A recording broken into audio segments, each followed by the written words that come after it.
بسم اللہ الرحمن الرحیم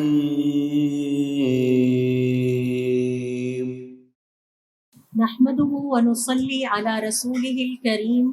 اعوذ باللہ من الشیطان الرجیم بسم اللہ الرحمن الرحیم رب اشرح لي صدری ويسر لي امری واحلل عقدۃ من لسانی یفقهوا قولی۔ تمام تعریفیں اللہ رب العزت کے لیے ہیں کہ جس نے زندگی اور موت کو پیدا کیا تاکہ وہ ہمیں آزمائے۔ زندگی بھی ہماری آزمائش ہے اور موت بھی ہمارا امتحان ہے۔ قرآن کریم میں اللہ رب العزت فرماتے ہیں کل نفس ذائقۃ الموت، ہر جان کو موت کے دروازے سے گزرنا ہے، ہر جان کو موت کا ذائقہ چکھنا ہے۔ خود اللہ رب العزت نے موت کو امتحان گردانتے ہوئے قرآن کریم میں اسے ایک بہت بڑی مصیبت قرار دیا ہے۔ موت کا مرحلہ کوئی آسان مرحلہ نہیں ہے، ایک دنیا سے دوسری دنیا کے انتقال کا مرحلہ ہے، اور اس کے بارے میں اللہ رب العزت کا ارشاد ہے فَأَصَابَتْكُمْ مُصِيبَةُ الْمَوْتِ، پھر تمہیں موت کی مصیبت آن پہنچی۔ تو اللہ رب العزت نے خود اس کو ایک مصیبت قرار دیا ہے، ایک امتحان قرار دیا ہے۔ اور حقیقت بات یہ ہے کہ ہم میں سے ہر کوئی ہر زندگی کے گزرتے ہوئے دن کے ساتھ اللہ سے قریب، اپنی قبر سے قریب اور موت سے قریب ہوتا جا رہا ہے اور دنیا سے دور ہوتا جا رہا ہے۔ ہر گزرنے والا دن ہمیں ہماری موت کے قریب لا رہا ہے، قبر کے قریب لا رہا ہے۔ یہی وجہ ہے کہ ہمارے صالحین کہا کرتے تھے کہ موت وہ دروازہ ہے جس سے ہر ایک کو گزرنا ہے۔ اور پھر یہاں ایک روایت آپ سے شیئر کرتی ہوں جو کہ امام احمد ابن حنبل رحمۃ اللہ علیہ نے اپنی کتاب الزہد میں بیان فرمائی ہے کہ حضرت داؤد علیہ السلام پر ملک الموت داخل ہوئے، موت کا فرشتہ داخل ہوا۔ حضرت داؤد علیہ السلام نے انتہائی تعجب سے سوال کیا من انتا، تم کون ہو؟ چونکہ پہچانتے نہیں تھے، اس کو پہلے کبھی دیکھا نہیں تھا، تو حضرت داؤد علیہ السلام نے موت کے فرشتے سے سوال کیا تم کون ہو؟ موت کے فرشتے نے جواب دیا ملک الموت، میں موت کا فرشتہ ہوں، اور میں وہ وجود ہوں یا وہ ذات ہوں جو کسی بادشاہ سے بھی نہیں ڈرتا، مجھے کسی طاقت کا کوئی خوف نہیں ہے، اور مجھے بلند و بالا محلات بھی اپنے اندر داخل ہونے سے نہیں روک سکتے۔ کوئی محل کتنا مضبوط ہی کیوں نہ ہو، بلند و بالا کیوں نہ ہو، اس کے باوجود میں ہر جگہ داخل ہو جاتا ہوں، اور میں کوئی رشوت بھی قبول نہیں کرتا۔ تو ملک الموت نے ان الفاظ میں اپنا تعارف کروایا۔ حضرت داؤد علیہ السلام نے فرمایا ہاں میں پہچان گیا تم موت کے فرشتے ہو۔ اس نے کہا ہاں۔ حضرت داؤد علیہ السلام نے فرمایا تم میرے پاس آ گئے ہو اور میں نے تو ابھی موت کی تیاری بھی نہیں کی، اور آپ نے مجھے اس سے پہلے کوئی وارننگ بھی نہیں دی کہ آپ آنا چاہ رہے ہیں۔ موت کے فرشتے نے جواب دیا اے داؤد تمہارا فلاں رشتہ دار کہاں ہے؟ حضرت داؤد علیہ السلام نے جواب دیا وہ تو انتقال کر گیا، مر گیا، اس دنیا سے چلا گیا۔ پھر موت کے فرشتے نے سوال کیا اور تمہارا فلاں ساتھی کہاں ہے؟ حضرت داؤد علیہ السلام نے جواب دیا وہ بھی انتقال کر گیا۔ پھر موت کے فرشتے نے سوال کیا تو تمہارا فلاں ہمسایہ کہاں ہے؟ حضرت داؤد علیہ السلام نے جواب دیا وہ بھی انتقال کر گیا۔ تو موت کے فرشتے نے کہا کہ کیا یہ سب تمہاری آگاہ ہونے اور خبردار ہونے کے لیے کافی نہیں تھا کہ ایک دن تمہارے اوپر بھی یہ وقت آ سکتا ہے؟ تو یہ جو ہم اپنے ارد گرد سب کو جاتا دیکھ رہے ہیں، یہ دراصل ہمارے لیے وارننگ ہے، ہمیں خبردار کرنے کے لیے ہے کہ ایک دن آئے گا جب ہمارے بارے میں بھی یہی اعلان ہوگا اور ہم بھی ان تمام مراحل سے گزر رہے ہوں گے، کیونکہ کل نفس ذائقۃ الموت یہ اللہ رب العزت کا فیصلہ ہے کہ ہر جان نے موت کے دروازے سے ضرور گزرنا ہے۔ پھر جیسا کہ میں نے آپ سے شیئر کیا کہ قرآن کریم میں اللہ رب العزت نے موت کو مصیبت کہا ہے، کیونکہ یہ ایک بہت بڑا دکھ ہے، ایک بہت بڑی تکلیف ہے جس سے انتقال کرنے والا بھی گزر رہا ہوتا ہے اور اس کے لواحقین بھی گزر رہے ہوتے ہیں. دونوں ہی اس وقت دکھ اور تکلیف کے مراحل سے گزر رہے ہوتے ہیں. اور یہ جو ہمیں حضور اکرم صلی اللہ علیہ وسلم کی حدیث میں روکا گیا ہے کہ جب کسی گھر میں انتقال ہو جائے تو گھر والوں کو چاہیے کہ وہ روئیں اور پیٹیں نہیں، کیونکہ اس سے مردے کو اذیت ہوتی ہے، اس سے مردے کو اذیت پہنچتی ہے. تو اس کا مطلب علماء کرام یہ کہتے ہیں کہ اس سے مردے کو بھی اتنا ہی دکھ ہوتا ہے گھر والوں کے رونے پیٹنے، ان کی جدائی پر. اور جب گھر والے اس کا بہت زیادہ اظہار کرتے ہیں تو اس کے دکھ میں مزید اضافہ ہو جاتا ہے. وہ جان جاتا ہے کہ اب وہ یہ دنیا چھوڑ چکا ہے، اس کے گھر والے اس کی جدائی میں رو رہے ہیں اور نوحہ کر رہے ہیں اور بہت زیادہ پریشان ہیں. لہٰذا ضرورت اس بات کی ہے کہ اس وقت اپنے آپ پر ضبط رکھا جائے تاکہ میت کو بھی اذیت نہ پہنچے اور باقی گھر والوں کے ضبط کے بندھن بھی ٹوٹنے نہ پائیں. موت ایک ایسا سفر ہے کہ جس سے ہر کوئی گزرا ہے سوائے اللہ رب العزت کے. ہر جان کو موت کے دروازے سے گزرنا ہے اور موت کے سفر سے گزرنا ہے. بڑے بڑے انبیاء کرام کو دیکھ لیجئے، وہ بھی موت کے دروازے سے گزرے ہیں. فرعون جیسے جبابرہ اور متکبرین اور زمین میں اللہ رب العزت کی نافرمانی کی ہر حد پار کر دینے والے انسان اور قارون اور حامان جیسے بھی موت کے دروازے سے گزر چکے ہیں. کوئی بھی شخصیت ایسی نہیں کہ جو اپنی طاقت، اپنی قوت یا اپنی کسی بھی قسم کی طاقت کے بل بوتے پہ موت کو ٹال سکے. جو وقت اللہ تعالیٰ نے مقرر کر دیا ہے جب وہ آ جاتا ہے تو ہر انسان کو، ہر جان کو موت کے دروازے سے گزرنا ہوتا ہے. ابراہیم علیہ السلام کے بارے میں روایت میں آتا ہے کہ جب ان کا انتقال ہوا اور ان کی اللہ رب العزت سے ملاقات ہوئی تو اللہ تعالیٰ نے ان سے سوال کیا، ابراہیم کیف وجدت الموت، ابراہیم تم نے موت کے ذائقے کو کیسا پایا، یہ تجربہ کیسا تھا؟ ابراہیم علیہ السلام نے فرمایا مجھے ایسا لگا جیسے آگ کے اندر لوہے کی کسی بار کو رکھ کے جلایا جا رہا ہو. یعنی میرا جسم کس طرح سے جل رہا تھا، اتنی تکلیف میں تھا موت کے وقت کہ مجھے لگا کہ جیسے لوہے کو آگ کے اندر ڈال دیا گیا ہو. اللہ رب العزت نے فرمایا اما انا قد ہونا علیک، اے ابراہیم ابھی تو ہم نے تم پر یہ بہت آسان کر دیا تھا. آپ دیکھیے کہ جب ہمیں بخار ہوتا ہے یا خدا نخواستہ کوئی بیماری حملہ آور ہوتی ہے تو اس میں کس طرح سے ہمارا جسم جلتا ہے اور کتنی تکلیف ہمارے جسم کو محسوس ہوتی ہے. تو حضرت ابراہیم علیہ السلام کے بارے میں یہ روایت آتی ہے. اسی طرح سے حضرت موسیٰ علیہ السلام کے بارے میں روایت آتی ہے کہ جب ان کی روح اللہ رب العزت کے سامنے حاضر ہوئی تو اللہ رب العزت نے ان سے سوال کیا، یا موسیٰ، اے موسیٰ علیہ السلام، کیف وجدت الموت، تم نے موت کو کیسا پایا، موت کا ذائقہ کیسا تھا، موت کا تجربہ کیسا تھا؟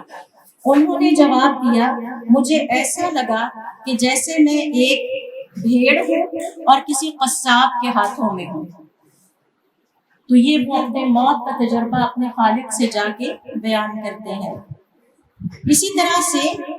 ایک اور روایت کے مطابق انہوں نے فرمایا مجھے ایسا لگا کہ جیسے میں ایک چڑیا ہوں جسے کسی ابلتے ہوئے پانی میں ڈال دیا گیا ہو. نہ تو مجھے موت آتی تھی کہ میں آرام پاتا اور نہ ہی مجھے نجات ملتی تھی کہ میں اس میں سے اڑ ہی جاتا. یعنی اس قدر یہ پیغمبروں کا اور انبیاء کا حال ہے جو کہ اللہ رب العزت کے انتہائی نیک بندے تھے. پھر اسی طرح سے حضور اکرم صلی اللہ علیہ وسلم کے نزع کے حالت کا تصور کیجئے، سیرت کی کتابوں کا مطالعہ کیجئے تو اس میں بھی ہمیں پتہ چلتا ہے کہ حضور اکرم صلی اللہ علیہ وسلم کی زندگی کے جو آخری لمحات ہیں جو کہ موت کے لمحات تھے، سکرات الموت جس کو کہا جاتا ہے یا نزع کا عالم تھا، وہ بہت سخت تھا. اس حوالے سے صحیح بخاری کی حدیث کے مطابق اما عائشہ رضی اللہ تعالیٰ عنہ فرماتی ہیں کہ حضور اکرم صلی اللہ علیہ وسلم کے پاس پانی کا ایک پیالہ رکھا ہوا تھا اور جب موت کی سختی آپ کے اوپر طاری ہوتی تو آپ گھبرا جاتے، گھبراہٹ آپ کے چہرے پر نمایاں ہوتی اور آپ کا پسینے سے جسم اور چہرہ تر ہو جاتا. آپ اس پانی کے پیالے میں اپنا ہاتھ ڈالتے اور اپنے منہ پر پھیرتے اور پھر ساتھ فرماتے لا الہ الا اللہ ان للموت سکرات، لا الہ الا اللہ، موت کی بڑی سختی ہے، یہ بڑی شدید ایک تجربہ ہے، ایک بہت ہی سخت دروازہ ہے جس سے ہر ذی-روح کو گزرنا ہے۔ پھر اس کے بعد آپ نے اپنی انگلی اٹھائی اور فرمایا پھر رفیق الاعلی، میں اللہ رب العزت کے پاس جانا چاہتا ہوں۔ یہاں تک کہ آپ کی روح قبض ہو گئی اور آپ کا ہاتھ گر گیا۔ ابو عبداللہ کہتے ہیں کہ ہم سمجھ گئے کہ اب حضور اکرم صلی اللہ علیہ وسلم کا انتقال ہو گیا ہے۔ تو حضور اکرم صلی اللہ علیہ وسلم نے بھی اس دنیا سے جانے سے پہلے ہمیں یہ پیغام دیا اور یہ بتایا کہ موت یا جان کنی ایک انتہائی سخت مرحلہ ہے، یہ آسان مرحلہ نہیں ہے اور اس سے ہر کسی کو گزرنا ہے، اور اگر کسی نے اس کے لیے تیاری کی ہے، موت کے لیے تیاری کی ہے، تو پھر اللہ رب العزت کی طرف سے مدد اس کے شامل حال ہوتی ہے۔ اسی طرح سے بخاری میں اماں عائشہ رضی اللہ تعالیٰ عنہ سے ایک اور روایت آتی ہے جس میں وہ فرماتی ہیں کہ حضور اکرم صلی اللہ علیہ وسلم کا انتقال میرے پاس ہوا اور میں نے اس کے بعد یہ تہیہ کر لیا کہ میں کسی کو نزع کے عالم میں نہیں دیکھوں گی، یعنی وہ لمحات اس قدر سخت تھے جان کنی کے اور تکلیف کے اور تڑپنے کے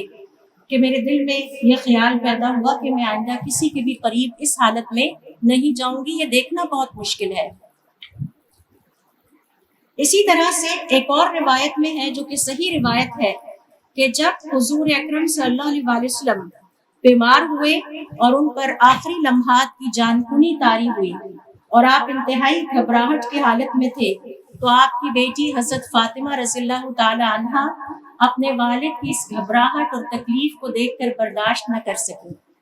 اور ان کے ضبط کا بندھن ٹوٹ گیا اور انہوں نے اونچی آواز سے کہا ہائے میرے باپ کی تکلیف۔ ان سے اپنے باپ کی تکلیف نہیں دیکھی گئی، پریشانی نہیں دیکھی گئی۔ حضور اکرم صلی اللہ علیہ وسلم نے اپنی بیٹی کو ہاتھ کے اشارے سے تسلی دی اور فرمایا آج کے بعد تمہارے باپ کے اوپر کوئی تکلیف نہیں آئے گی، یعنی یہ آخری تکلیف ہے۔ چونکہ انبیاء کرام اللہ رب العزت کے نیک بندے ہیں اور نیک بندے تھے، تو انہوں نے اپنی بیٹی کو تسلی دینے کے لیے فرمایا کہ بس یہ دنیاوی تکلیفوں میں سے آخری تکلیف ہے جس سے آج تمہارے والد گزر رہے ہیں، فاطمہ آج کے بعد تمہارے والد پر کوئی تکلیف نہیں آئے گی۔ اور یہ حضور اکرم صلی اللہ علیہ وسلم کی طرف سے ایک پیغام ہے کہ وہ صاحب ایمان جو دنیا کی زندگی اللہ رب العزت کی فرما برداری اور اللہ کی اطاعت میں گزارتا ہے، موت کی تکلیف اس کے لیے آخری تکلیف ہوتی ہے، اس کے بعد اس کے لیے آسانیاں ہی آسانیاں شروع ہو جاتی ہیں۔ اور علماء کرام کا یہ کہنا ہے کہ تصور کیجئے اس روئے زمین پر ہماری جو زندگی ہے وہ بہت مختصر ہے، شاید ہمیں 60 سال کی زندگی ملی ہو یا 70 کی ملی ہو یا میکسیمم 80 تک چلی جائے گی، مے بی 90 تک چلی جائے، لیکن جو قبر میں زندگی گزارنی ہے وہ اس سے کئی گنا طویل ہے، اور پھر اس کے بعد آخرت کی زندگی ہمیشہ رہنے والی ہے۔ تو کامیاب ہے وہ صاحب ایمان جو دنیا کی زندگی میں اپنے رب کو راضی کر لے اور موت کی تکلیف اس کے لیے آخری تکلیف ثابت ہو، کیونکہ حدیث میں آتا ہے کہ جب اللہ کا کوئی نیک بندہ قبر میں ڈالا جاتا ہے تو اللہ تعالیٰ اپنے فرشتوں کو حکم دیتے ہیں جنت سے اس کے لیے ایک بستر حاضر کر دو، اور پھر اس کی قبر میں جنت کا بستر بچھا دیا جاتا ہے۔ پھر اللہ تعالیٰ حکم دیتے ہیں جنت سے اس کے لیے قندیل یعنی چراغ حاضر کر دو، پھر فرشتے اللہ تعالیٰ کے حکم سے اور اللہ تعالیٰ کے حکم کے مطابق جنت کا ایک چراغ اس کی قبر میں روشن کر دیتے ہیں، اور پھر اللہ تعالیٰ فرماتے ہیں اب میرے نیک بندے کے لیے جنت کی ایک کھڑکی کھول دو اور جہاں تک اس کی نگاہ جاتی ہے اس کی قبر کو کشادہ کر دو، اور پھر اس نیک انسان کے لیے اس کی قبر جنت کے بستر، جنت کے چراغ اور جنت کی خوشبوؤں اور جنت کے مناظر سے بھر دی جاتی ہے۔ تو صاحب ایمان حضور اکرم صلی اللہ علیہ وسلم اپنی بیٹی کو اور اپنی امت کو جاتے ہوئے یہ سکھا رہے ہیں کہ یہ جو موت کی جان کنی ہے اور موت کی سختی ہے، اگر صاحب ایمان نیک عمل رکھتا ہے تو اس کے لیے یہ آخری سختی اور تکلیف ہوتی ہے جو کہ دنیا کی زندگی کی مشقتوں میں اس نے اٹھانی ہی اٹھانی ہے۔ اور یہ دنیا کی زندگی راحت نہیں ہے، یہ مشقت کی زندگی ہے۔ پیدائش ایک مشقت ہے. آپ دیکھیے کہ ایک چھوٹا بچہ مشقت اٹھا کے جب اس دنیا میں آتا ہے تو کتنا چیختا ہے. جب اس کی ناف کاٹی جاتی ہے، ماں سے اس کو الگ کیا جاتا ہے تو وہ کتنا چیختا ہے. پھر جب اسے ماں کے جسم سے دودھ اور غذا حاصل کرنا سیکھنا پڑتا ہے تو وہ کتنی مشقت سے گزرتا ہے. پھر اس کے دانت نکلتے ہیں، پھر وہ چلنا شروع کرتا ہے، پھر 2.5 سال کی عمر میں بستہ اٹھاتا ہے، اسکول روانہ ہوتا ہے، نیند قربان کرتا ہے. تو مشقت در مشقت کے مراحل طے کرتا کرتا انسان اگر اللہ کا نیک بندہ ہے اور اس نے دنیا کی زندگی میں اپنے رب کو راضی کر لیا تو موت کا مرحلہ اس کی مشقت کا آخری مرحلہ ہوتا ہے. اس کے بعد اس کے لیے کمفرٹ سٹارٹ ہو جاتا ہے. یہی وجہ ہے کہ علماء کرام یہ کہتے ہیں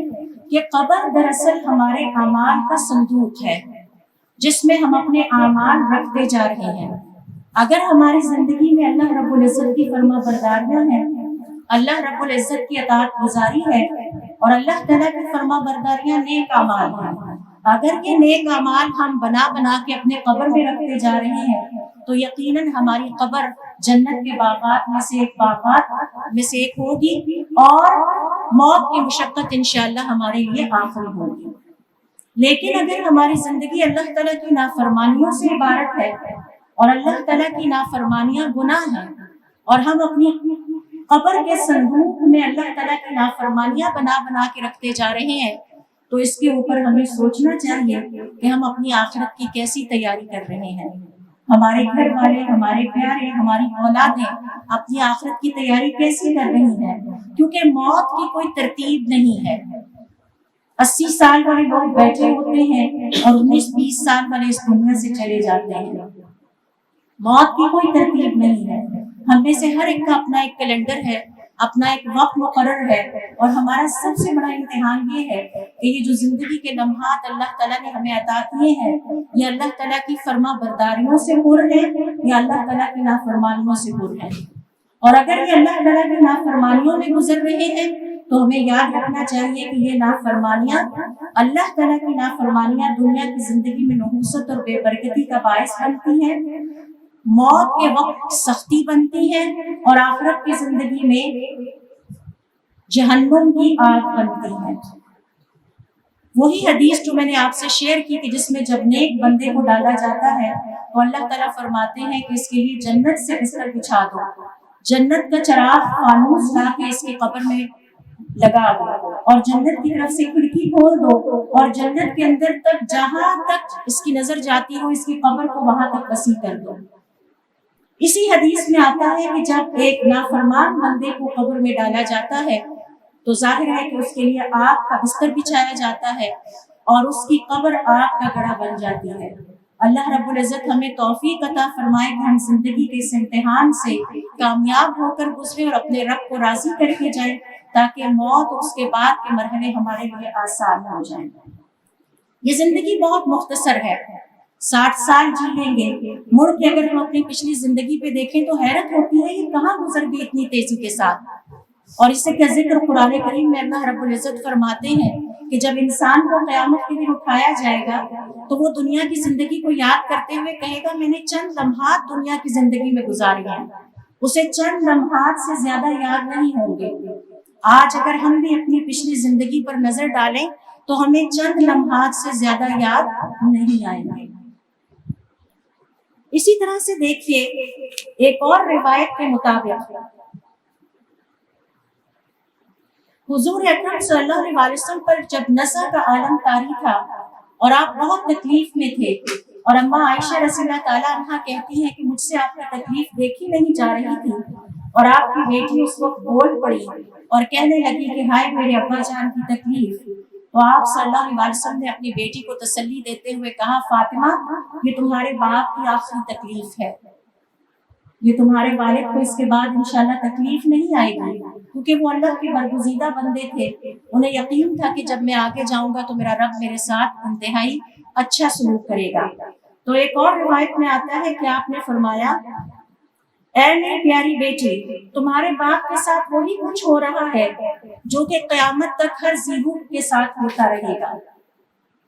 تو حضور اکرم صلی اللہ علیہ وسلم نے ہمیں ایک اور پیغام اس موقع پر دیا کہ ہم میں سے ہر ایک کو یہ ذہن میں رکھنا چاہیے کہ اسے موت کے دروازے سے گزرنا ہے، اور وہ دن بھی آنا ہے جب یہ دنیا، اس کا ساز و سامان، اس کے محلات چھوڑ کر ہمیں قبر کی دنیا کی طرف منتقل ہونا ہوگا، اور وہ ہمارا نیا گھر ہوگا۔ قیامت قائم ہونے تک ہمیں وہاں رہنا ہوگا۔ آج سے 1400 سال پہلے جن لوگوں کا انتقال ہوا وہ پچھلے 1400 سال سے اپنی قبروں میں ہیں۔ 1400 سال ہم نے ہوئے زمین پر نہیں گزارنے، لیکن اس سے کہیں زیادہ لمبا عرصہ ہم نے قبر میں گزارنا ہے، اور پھر اس کے بعد ہمیشگی کی زندگی ہے۔ تو ضرورت اس بات کی ہے کہ ہم موت سے نصیحت پکڑیں، اپنے ارد گرد جاتے ہوئے انسانوں کو دیکھ کر عقل مندی کا تقاضا یہ ہے کہ ہم بھی موت کی تیاری میں لگ جائیں، اور موت کی تیاری کرنے کے لیے ہمارے صالحین جو خوبصورت بات کہہ گئے ہیں وہ ہمارے سامنے ہونی چاہیے کہ ہماری قبریں ہمارے عملوں کا صندوق ہے، boxes of our good deeds. ہمارے اس میں ہم اچھے اعمال ڈال رہے ہیں یا برے اعمال ڈال رہے ہیں، یہ اب ہمارے اوپر منحصر ہے۔ اور یہ جملہ بھی ابن رجب رحمۃ اللہ علیہ کا ہمیں یاد رہنا چاہیے کہ ہر طرح کی نحوست اور بے برکتی اور موت کے وقت کی سختی اور آخرت کی زندگی کی ہولناکیاں اللہ رب العزت کی نافرمانی میں رکھی ہیں۔ اللہ تعالیٰ کے فرما برداروں کے لیے موت کی مشقت آخری مشقت ہوگی، جبکہ اللہ تعالیٰ کے نافرمانوں کے لیے موت کی مشقت کے بعد اس سے بھی زیادہ سخت قسم کی مشقتیں ہوں گی، جس میں قبر کا فتنہ بھی ہے، قبر کا بھینچنا بھی ہے، قبر کے حالات بھی ہیں، پھر وہ جنت کا گڑھا ہوگا یا جہنم کا گڑھا ہوگا، یہ سب کچھ ہمارے اعمال پر منحصر ہے۔ اسی طرح سے یہ چند میں نے آپ کے سامنے انبیاء کے آخری وقت کے لمحات رکھے کہ جو انہوں نے اپنی زبان میں بیان کیے ہیں۔ سوال یہ پیدا ہوتا ہے کہ انبیاء کرام جیسے نیک لوگوں کے لیے بھی موت اس قدر سخت اور کڑوا اور دردناک اور دکھ دینے والا، تکلیف دینے والا تجربہ کیوں تھا؟ اس کا جواب ہمیں امام قرطبی رحمۃ اللہ علیہ اپنی کتاب میں دیتے ہیں، اور وہ فرماتے ہیں کہ انبیاء اور اللہ تعالیٰ کے نیک بندوں پر جو موت کی سختی آتی ہے، جو موت کی مشقت آتی ہے، اس کے پیچھے دو حکمتیں ہیں۔ پہلی حکمت یہ ہے کہ اس سے صاحب ایمان اور انبیاء کے درجات بلند ہوتے ہیں۔ ابن تیمیہ رحمۃ اللہ علیہ نے گناہوں کی مغفرت کے 10 اسباب بیان کیے ہیں، جن میں سے ایک موت کی سختی بھی ہے۔ تو صاحب ایمان، اللہ تعالیٰ کا فرما بردار بندہ، جیسے کہ یہ انبیاء کی مثالیں میں نے آپ سے شیئر کی، ان پر جب موت کی سختی آتی ہے تو اس کے نتیجے میں ان کے گناہ جھڑتے ہیں، ان کے درجات بلند ہوتے ہیں، اور آگے آخرت کی زندگی میں ان کے لیے خوشخبریاں ہیں۔ اور پھر اسی طرح سے حضور اکرم صلی اللہ علیہ وسلم نے اپنی حدیث میں یہ بیان فرمایا ہے کہ اللہ تعالیٰ کی مخلوق میں سے جن لوگوں کو سب سے زیادہ آزمائشیں آتی ہیں وہ انبیاء کرام ہیں۔ تو انبیاء کرام نیکی میں، اللہ رب العزت کی اطاعت گزاری اور فرما برداری میں ہمارے لیے رول ماڈل ہے۔ ہماری زندگیاں حضرت ابراہیم علیہ السلام کی طرح ہونی چاہیے کہ جنہیں اللہ تعالیٰ کی خاطر آگ میں کودنا پڑا تو وہ آگ میں کود گئے، اپنی پوری قوم سے دشمنی مول لی، لیکن اپنے رب کو ناراض نہیں ہونے دیا۔ ہماری زندگیاں حضور اکرم صلی اللہ علیہ وسلم جیسی ہونی چاہیے، جنہوں نے ساری زندگی اللہ رب العزت کو خوش کرنے میں گزاری، اپنے رب کو راضی کرنے میں گزاری، اور کبھی بھی اپنے رب کی نافرمانی نہیں کی، اپنے گھر والوں کو بھی اللہ تعالیٰ کی فرما برداری کی دعوت دیتے رہے۔ تو یہ جو پہلی حکمت ہے وہ یہ ہے کہ انبیاء کرام اور اللہ کے نیک بندوں پر موت کی سختی اس لیے آتی ہے کہ ان کے اعمال نامے میں اگر کوئی غلطیاں کوتاہیاں ہیں بھی تو اللہ رب العزت اس موت کی سختی کی وجہ سے اس میں کمی کر دیتے ہیں اور ان کے درجات کو بلند کرتے ہیں، اور یہ ان کے گناہوں کو جھاڑنے کے کام آتی ہے۔ دوسری حکمت یہ ہے کہ اس سے اللہ تعالیٰ کی کل مخلوقات کو یہ میسج ملتا ہے، یہ پیغام ملتا ہے کہ اللہ رب العزت نے موت کا جو تجربہ ہے کس قدر سخت رکھا ہے، اور اس سے ہر کسی کو گزرنا ہے، اور یہ تکلیف بھی انسان کا امتحان ہے۔ اب جو لوگ دنیا کی زندگی میں اللہ تعالیٰ کی فرما برداری کی زندگی گزارتے رہے، اللہ تعالیٰ کی فرما برداری کے راستے پر چلتے رہے، اللہ سے امید کی جاتی ہے کہ یہ جو موت کی سختی ان پر آئے گی، اس کے نتیجے میں ان کے باقی رہے سارے گناہ بھی دھل جائیں گے اور وہ پاک صاف ہو کر اپنے رب سے ملاقات کے لیے حاضر ہوں گے۔ حدیث میں آتا ہے کہ جب مسلمان کی روح خارج ہوتی ہے یا انسان کی روح نکلتی ہے تو اس کے فوراً بعد اسے فرشتے لے جا کر رب کے سامنے حاضر کر دیتے ہیں، رب کے سامنے پیش کر دیتے ہیں، اور یہ ایک ایسی ملاقات ہے جس سے ہر ذی روح کو گزرنا ہے، اور اس وقت انسان گھبرا کر اپنے دائیں طرف دیکھتا ہے، اسے کوئی نظر نہیں آتا، اپنے بائیں طرف دیکھتا ہے، اسے کوئی نظر نہیں آتا، اپنے پیچھے دیکھتا ہے، اسے کوئی نظر نہیں آتا، اس کے سامنے اس کا رب ہوتا ہے اور وہ ہوتا ہے۔ اور یہ جو گھبرا کر دیکھنا ہے، علماء کرام کا یہ کہنا ہے کہ وہ دراصل مدد چاہ رہا ہوتا ہے۔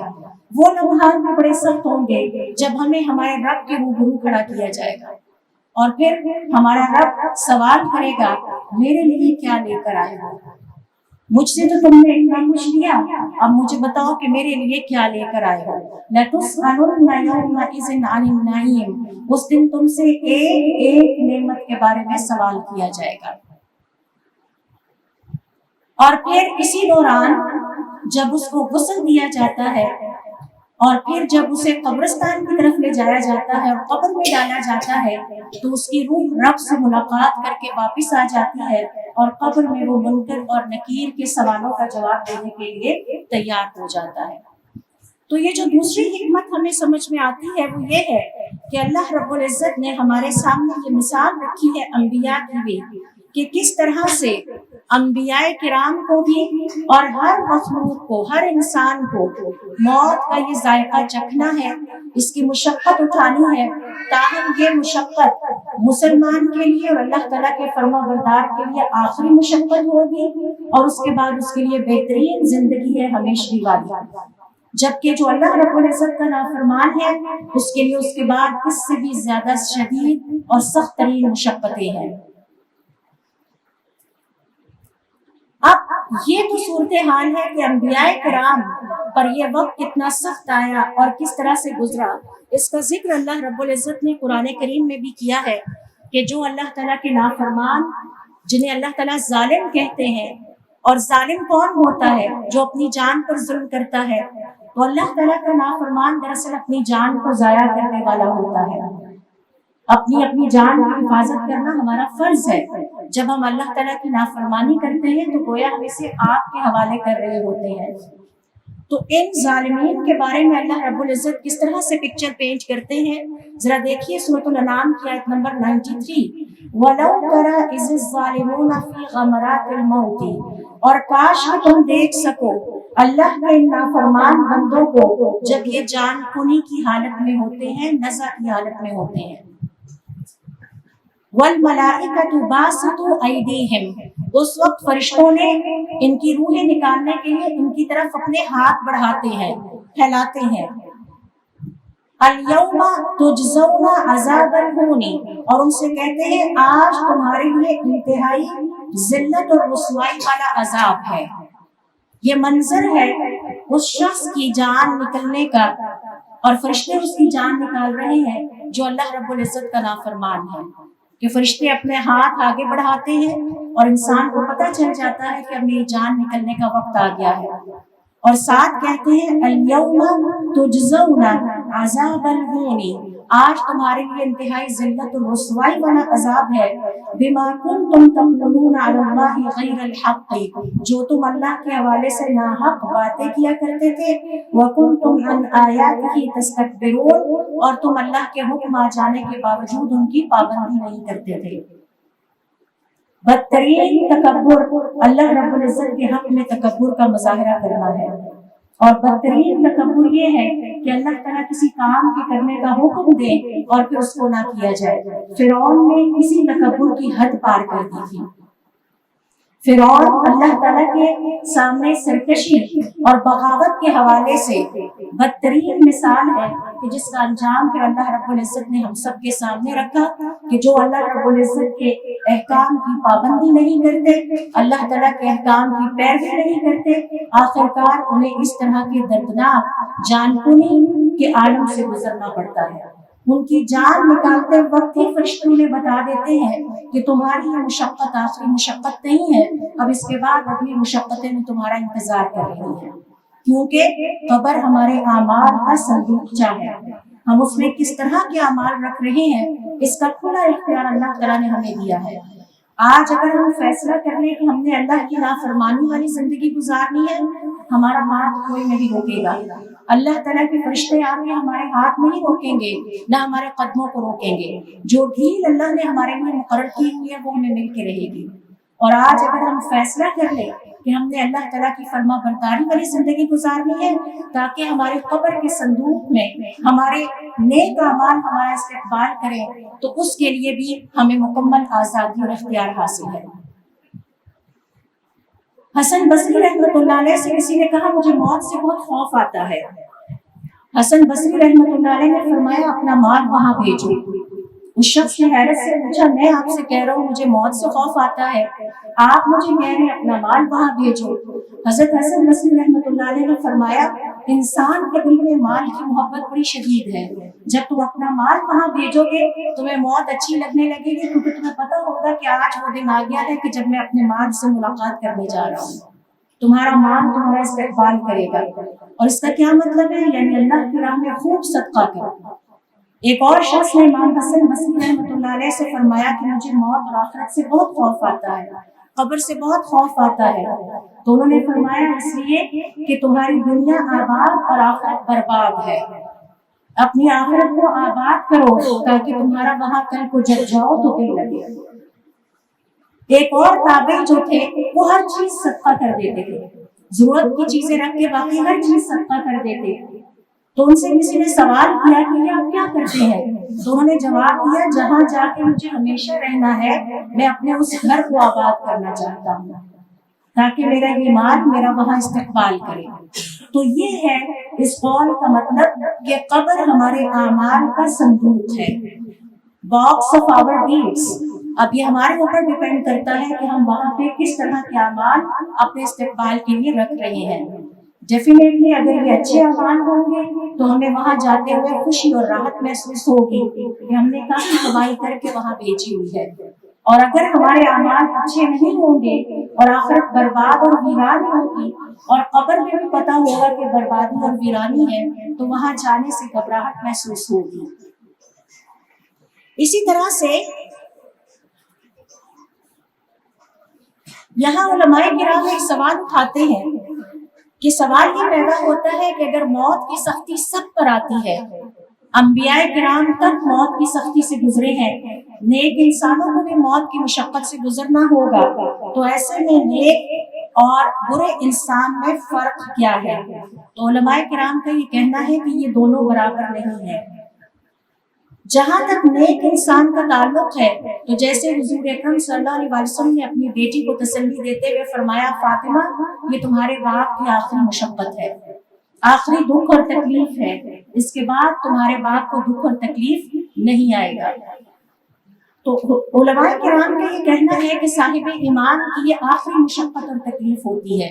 اس کے بعد اس کے لیے خوشخبریوں کا سلسلہ شروع ہو جاتا ہے اور وہ مطمئن اور بغیر خوف اور بغیر غم کے اگلی دنیا کی طرف انتقال کر جاتا ہے۔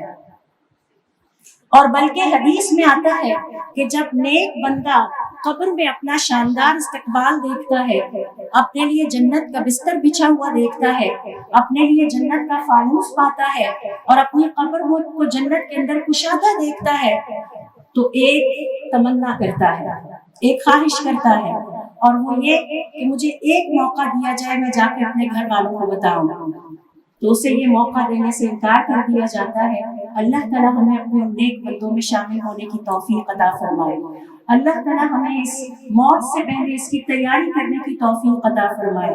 اللہ تعالیٰ ہمیں اپنی قبروں کو نیک اعمال کا صندوق بنانے کی توفیق عطا فرمائے. اللہ تعالیٰ ہمارے لیے موت کی سختیوں کو بھی آسان کرے اور موت کی مشقت اللہ کرے ہماری اور ہمارے پیاروں کے لیے آخری مشقت ہو. لہٰذا علماء کرام کا یہ کہنا ہے کہ یہ جو موت کی مشقت ہے اس سے صاحب ایمان یا اللہ کے نیک بندے اور برے بندوں کے لیے ایک جیسی نہیں ہوتی، بلکہ صاحب ایمان کے لیے موت کی مشقت اور سختی کم کر دی جاتی ہے. جیسے کہ سب سے پہلی روایت میں حضرت ابراہیم علیہ السلام کو اللہ رب العزت نے فرمایا، ابراہیم میں نے تو موت کو بھی تمہارے لیے آسان کر دیا تھا،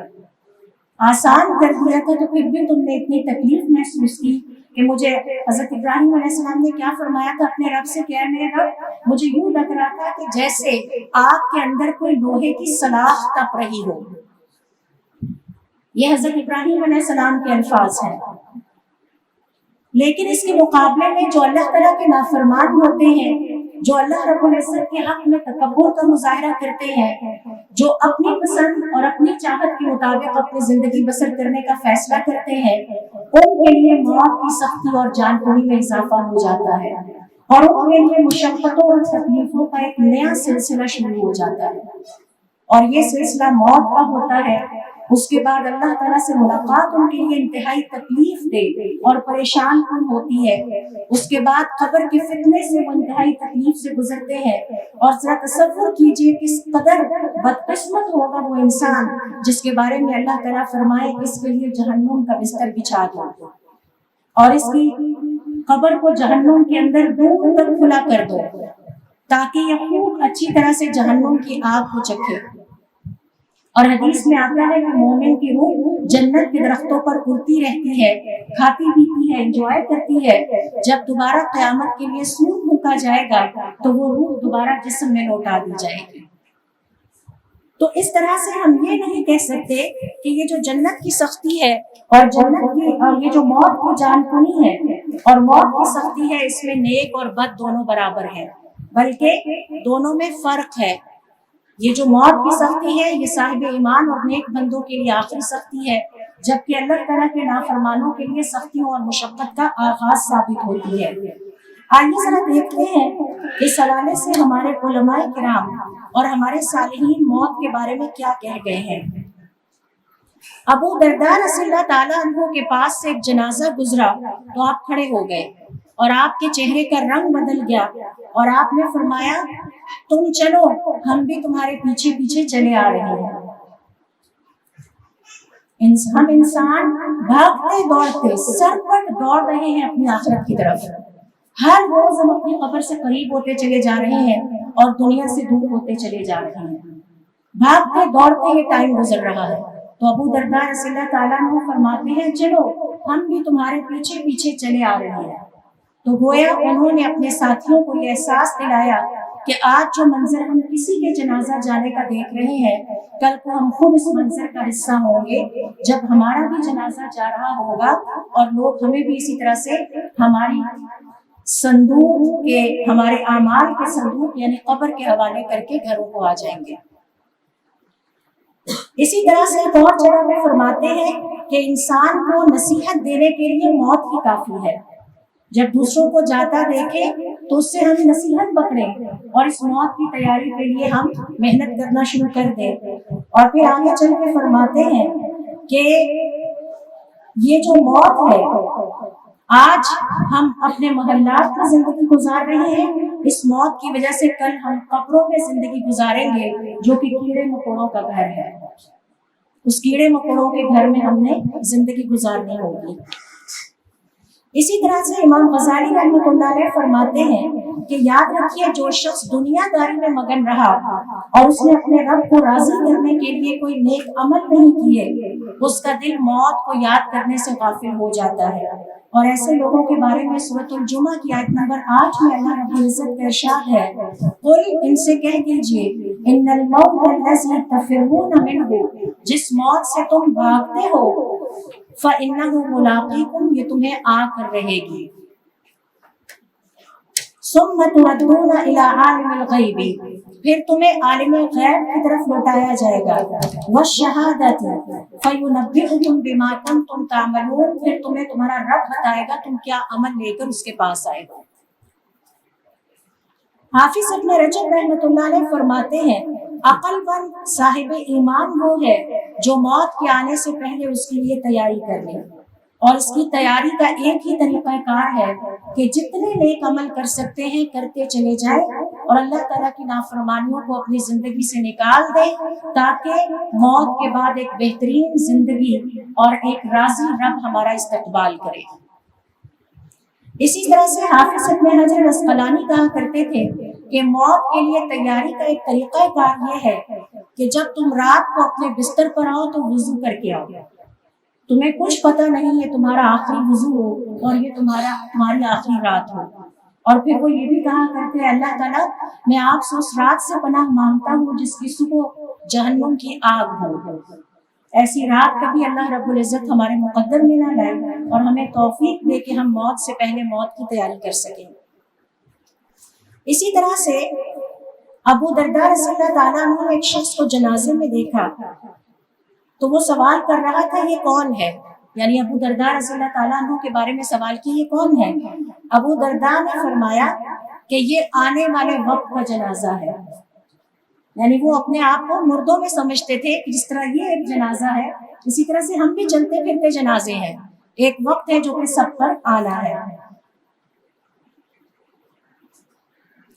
اور اسی طرح سے فرمایا کرتے کہ جب تمہارے سامنے کسی میت کا ذکر ہو تو اپنے آپ کو بھی مردوں میں ہی شمار کرو، اپنے آپ کو زندوں میں نہ سمجھا کرو، تاکہ موت یاد رہے۔ اور موت کو یاد کرنے کا فائدہ یہ ہوتا ہے کہ انسان کے دل میں اللہ رب العزت کی اطاعت گزاری اور فرما برداری کی ترغیب پیدا ہوتی ہے، اپنی قبر کو سنوارنے اور آباد کرنے کا خیال دل میں آتا ہے، اور انسان اپنے دل میں نیک عمل کرنے کی خواہش کو پہلے سے زیادہ طاقتور پاتا ہے۔ اسی طرح سے وہب رحمۃ اللہ علیہ فرمایا کرتے جب اے 40 والوں موت سے پہلے موت کی تیاری کر لو، 40 والوں یعنی جن کی عمر 40 سال پہنچ گئی اب تمہارے پاس عذر نہیں رہا، کیونکہ حدیث میں آتا ہے جس شخص کی عمر 40 سال کو پہنچ جائے اور وہ پھر بھی اپنے رب کو راضی نہ کر سکے تو اب اس کے پاس کوئی عذر نہیں ہے۔ اور پھر فرماتے اور اے 60 والوں تم تو اپنے آپ کو مردوں میں ہی سمجھو۔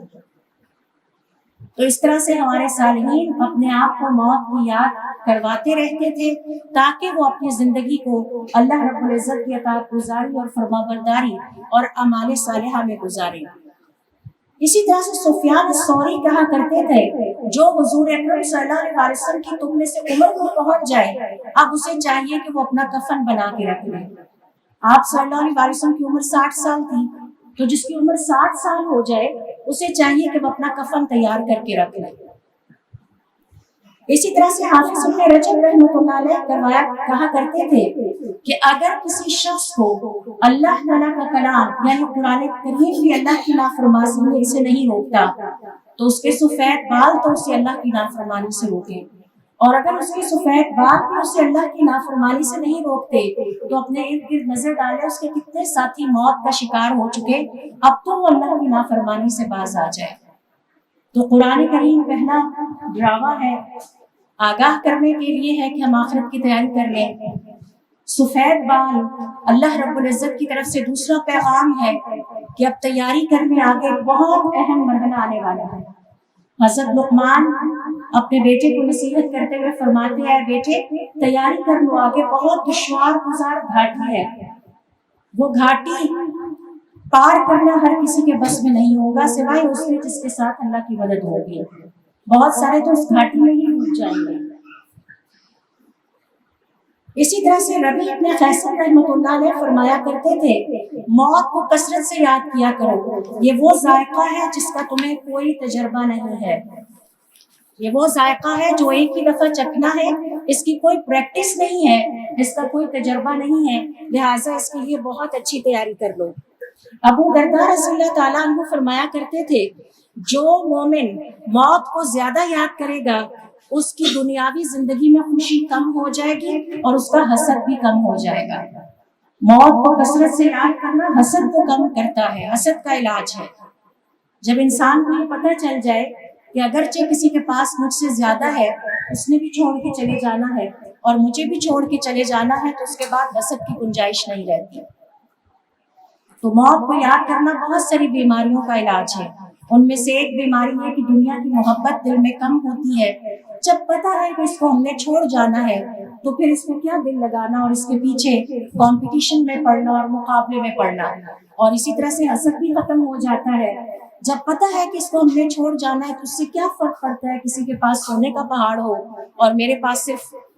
تھوڑا سا ہو، اس سے کوئی فرق نہیں پڑتا۔ کعب الاحبار رضی اللہ تعالیٰ عنہ فرمایا کرتے تھے، جس نے موت کو پہچان لیا اس پر دنیا کی مشکلات آسان ہو جاتی ہیں۔ یہ مصیبت تو کوئی مصیبت نہیں ہے جو ہمیں دنیا میں مصیبتیں آتی ہیں، اس سے بڑی مصیبت جسے اللہ نے مصیبت کہا ہے وہ موت کی مصیبت ہے۔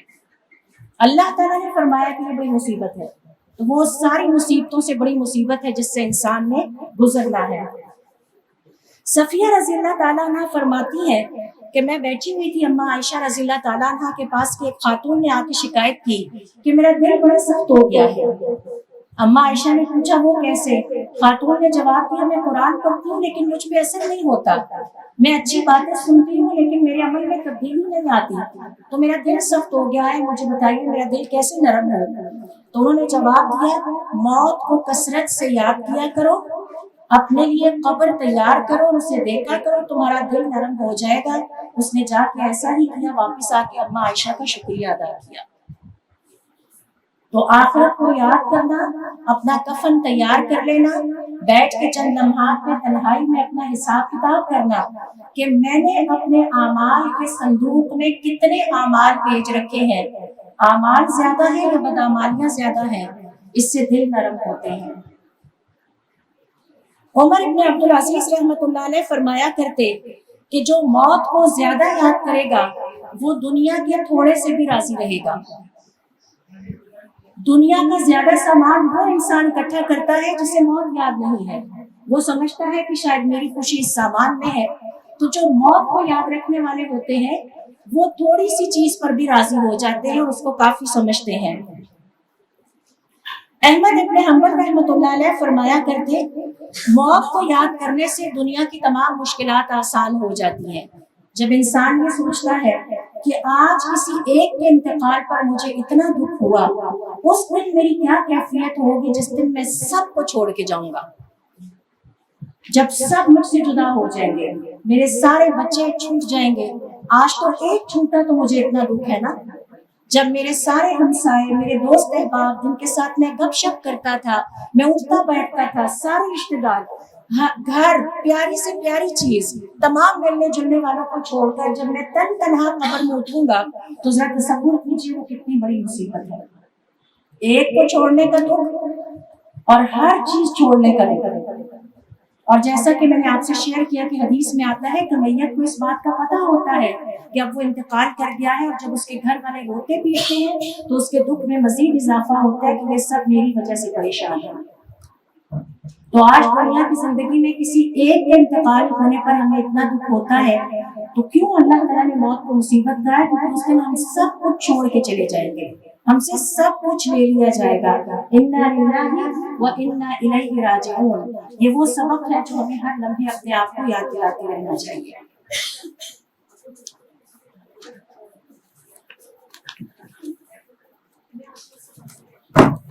اسی طرح سے ابن عجلان رحمۃ اللہ علیہ فرماتے ہیں کہ جس نے موت کو اپنے سامنے رکھا، اسے دنیا تنگ ہو یا دنیا اس پہ کشادہ کر دی جائے، اس سے کوئی فرق نہیں پڑتا، کیونکہ اس کے نزدیک موت سب سے اہم چیز ہے، اہم ترین مرحلہ ہے جس کے لیے اسے تیاری کرنی ہے۔ یحییٰ ابن معاذ رحمۃ اللہ علیہ فرمایا کرتے تھے جس نے موت کو کثرت سے یاد کیا اسے اللہ تعالیٰ کی طرف سے 3 نعمتیں عطا ہوتی ہیں۔ موت کو کثرت سے یاد کرنے والے کو اللہ رب العزت کی طرف سے 3 نعمتیں عطا ہوتی ہیں۔ نمبر 1، وہ توبہ کرنے میں جلدی کرتا ہے۔ نمبر 2، تھوڑے سے رزق پہ بھی راضی رہتا ہے، کیونکہ اسے پتہ ہے یہ وقتی ہے، جنت میں تو سب کچھ ملنے والا ہے، جنت میں تو جو گھر ملیں گے اس کے اینٹیں سونے اور چاندی کی ہوں گی، اور اس کا گارا یاقوت اور مرجان کا ہوگا، اور جنت کے ہر درخت کا تنا سونے کا ہوگا۔ تو جو آخرت کی زندگی میں انسان کو ملنا ہے وہ اس دنیا کی نعمتوں سے کہیں زیادہ خوبصورت ہے۔ یہی وجہ ہے کہ اسے دوسری نعمت کی عطا ہوتی ہے کہ وہ دنیا کے تھوڑے سے رزق میں بھی راضی رہتا ہے اور اپنے رب سے خوش رہتا ہے، اور تیسرا اسے عبادت میں چستی ملتی ہے۔ وہ اللہ رب العزت کی عبادت آسانی سے کرتا ہے کیونکہ اس کے دل میں آخرت کی فکر ہوتی ہے اور اپنے قبر کی فکر ہوتی ہے۔ ابن رجب رحمۃ اللہ علیہ کے اس قول کے ساتھ آج کہ میں اس سیشن کا اختتام کروں گی، ابن رجب رحمۃ اللہ علیہ فرماتے ہیں موت کو زیادہ یاد کرنے سے انسان کو یہ فائدے ہوتے ہیں کہ وہ موت سے پہلے موت کی تیاری کرنے کے قابل ہو جاتا ہے، اپنی زندگی کے ہر لمحے کو اللہ تعالیٰ کی اطاعت گزاری اور فرما برداری میں گزارتا ہے، تھوڑے سے رزق پر بھی اپنے رب سے خوش رہتا ہے، دنیا سے اسے کوئی محبت نہیں ہوتی، نہ ہی وہ دنیا سے دل لگاتا ہے، اس کا دل آخرت میں اٹکا رہتا ہے۔ بہت ہی پیاری بات کسی تابعی نے کہی، اس سے پہلے کہ اللہ کو پیارے ہو جائیں آپ اللہ کو پیارے ہو جائیں، تو وہ آخرت میں اس کا دل لگا رہتا ہے، وہ دنیا کی نہیں سوچتا، دنیا کی کیلکولیشنز نہیں کرتا، اور اس پر دنیا کی مصیبتیں آسان ہو جاتی ہیں اور اس کے اندر دکھاوا اور ریاکاری جیسی برائیاں بھی ختم ہو جاتی ہیں۔ اس کا سب کچھ اپنے رب کے لیے ہوتا ہے، اس کا دکھاوا اپنے اللہ کے لیے ہوتا ہے، انسانوں کے لیے نہیں ہوتا۔ تو اللہ رب العزت سے دعا ہے کہ اللہ تعالیٰ ہمیں اس اہم ترین مرحلے کی تیاری یعنی موت سے پہلے موت کی تیاری کی ہمت اور توفیق عطا فرمائے۔ اللہ تعالیٰ ہمیں یہ توفیق عطا فرمائے کہ ہم اس دنیا سے جانے سے پہلے اپنے رب کو راضی کر لیں، آخرت اور جو موت کی جان کنی اور سختی ہے وہ ہمارے لیے آخری مشقت اور آخری سختی ثابت ہو، اور اللہ رب العزت ہم سے راضی ہو جائے۔ جب ہم اس دنیا سے جائیں تو اس حال میں جائیں کہ اللہ ہم سے راضی ہو اور ہم اللہ تعالیٰ سے راضی ہو جائیں۔ سبحانک اللہم و بحمدک نشہد ان لا الہ الا انت نستغفرک و نتوب الیک۔